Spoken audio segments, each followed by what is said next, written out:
సాగర్ ని నిర్మించి నల్గొండ జిల్లాకు నీళ్లు ఇవ్వాలని నాగార్జున సాగరే కాదు శ్రీశైలం కావచ్చు ఎస్ఆర్ఎస్పి కావచ్చు ఆనాడు పండిత్ జవహర్ లాల్ నెహ్రూ గారు కట్టిన ప్రాజెక్టులే ఇవాళ తెలంగాణ ప్రాంత రైతాంగాన్ని బీళ్లు తడుపుతున్నాయి.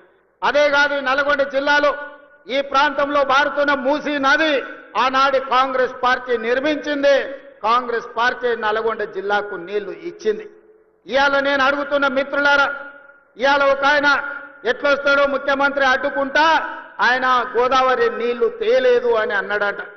నేను ఆయనకు చెప్పదలుచుకుని పక్కనే కూతవేటు దూరం ఉంది, ఈ పక్కనే ఉన్నాడు. ఆయన ఉన్నది 3 అడుగులు, ఆయన 6 అడుగులు ఎత్తే కూర్చున్నాడట ముఖ్యమంత్రిని అడ్డుకుంటా అని. 3 అడుగులు ఆయనకు నేను ఒక్క మాట చెప్పదలుచుకున్నా. 3 రోజులు అవకాశం ఇస్తే గోదావరి జలాలు తుంగతుర్తి నియోజకవర్గానికి తెస్తా అని ఆయన పేపర్ల ప్రకటన చూసిన. 3 రోజులు కాదు 10 ఏళ్లు మీకు అవకాశం ఇచ్చిండు. ఎందుకు దేవాదుల నుంచి తుంగతుర్తికి నీళ్లు తీసుకురావలేదు? గోదావరి జలాలతోని ఈ ప్రాంత భూములను ఎందుకు తడపలేదు అని నేను అడుగుతున్నా. అందుకే ఆయనకు చెప్పదలుచుకున్నా, అయ్యా గ్లాసులో సోడా పోసినట్టు కాదు గోదావరి జలాలు తుంగతుర్తికి తేవడం అంటే. నీకు తెలిసిన విద్య ఒక్కటే, దొరగారి ముందల చేతులు కట్టుకొని గ్లాసులో సోడా పోయడమే కానీ నీకు తెలిసిన విద్య అంతకంటే లేదు. నీ ఊరు మండలం చేసుకున్నావు, మండల ఆఫీస్ అన్న తెచ్చుకున్నావా? ఎంఆర్ఓ ఆఫీస్ అన్న తెచ్చుకున్నావా?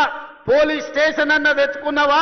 10 ఏళ్లు మంత్రిగా ఉండి నీ నాయకుడు ముఖ్యమంత్రిగా ఉంటే నీ సొంత మండలానికి ఒక ఎంఆర్ఓ ఆఫీస్, ఎంపీడీఓ ఆఫీస్, ఒక పోలీస్ స్టేషన్ తెచ్చుకోలేని సన్నాసివి ఇవాళ మా మందుల సామెలు తీసుకొస్తే సిగ్గుతో తల ఉంచుకోవాల్సింది పోయి ముఖ్యమంత్రిని ప్రభుత్వ కార్యక్రమాన్ని అడ్డుకుంటానని ఆయన ప్రగల్భాలు పలుకుతుండు. ఏది ఒక్కసారి అడ్డుకొని చూడు, మా తుంగతుర్తి నియోజకవర్గంలో కాంగ్రెస్ పార్టీ కార్యకర్తలు చూసుకుంటారు. గా పక్కనే రామరెడ్డి దామోదర్ రెడ్డి గారు ఉన్నారు ఊరికాడ. మేమందరం ఈ వేదిక మీద ఉన్న వాళ్ళు ఎవరు అక్కర్లేరు. మా దామన్న ఒక్కడు జాడు ఈ నియోజకవర్గంలో కూర్చుంటే అడ్డుకునేటోళ్ళు ఎవరో, అడ్డం పడేటోళ్ళు ఎవరో, వాళ్ళ కథ ఏందో, వాళ్ళ కమామిస్ ఏందో దామన్ననే తేల్చగలడు. ఇవన్నీ నేను మాట్లాడగలను, కానీ ఇది అధికార కార్యక్రమం కాబట్టి ఎక్కువ తక్కువ నేను ఇంకా చెప్పదలుచుకోలేదు. విషయం నీకు అర్థమైతే అర్థమైనట్టే అని నేను ఈ వేదిక మీద నుంచి వారికి సూచన చేస్తున్నా.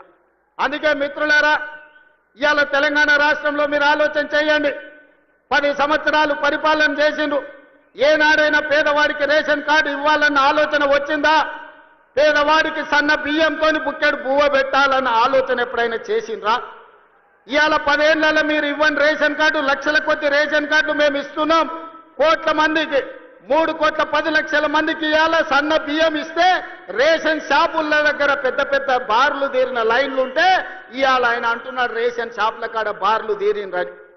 మీరు గ్రామాలలో రేషన్ షాపులు ఎన్నడూ తెరవలే, బెల్ట్ షాపులు మీరు తెరిచిండ్రు.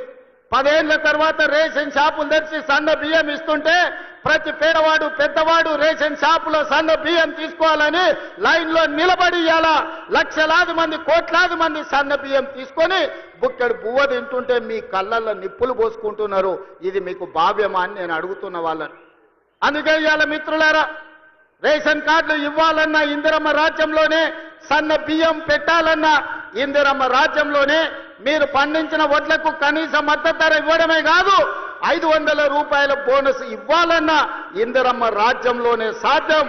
మీరు బ్యాంకుల్లో తెచ్చుకున్న అప్పులు 2 లక్షల రూపాయల రుణమాఫీ, 25,55,968 మందికి 21,000 కోట్ల రూపాయలు 15 ఆగస్టు నాడు మీకు రుణ విముక్తులను చేసి ఏ విధంగా దేశ స్వతంత్రం పేదలకు వచ్చిందో, రుణ విముక్తి నుంచి బ్యాంకుల నుంచి స్వతంత్రం ఇప్పించి పేదలకు 21,000 కోట్ల రూపాయల రైతు రుణమాఫీ చేసిన ప్రభుత్వం ఇందిరమ్మ రాజ్యం అని నేను ఈ సందర్భంగా చెప్తున్నా.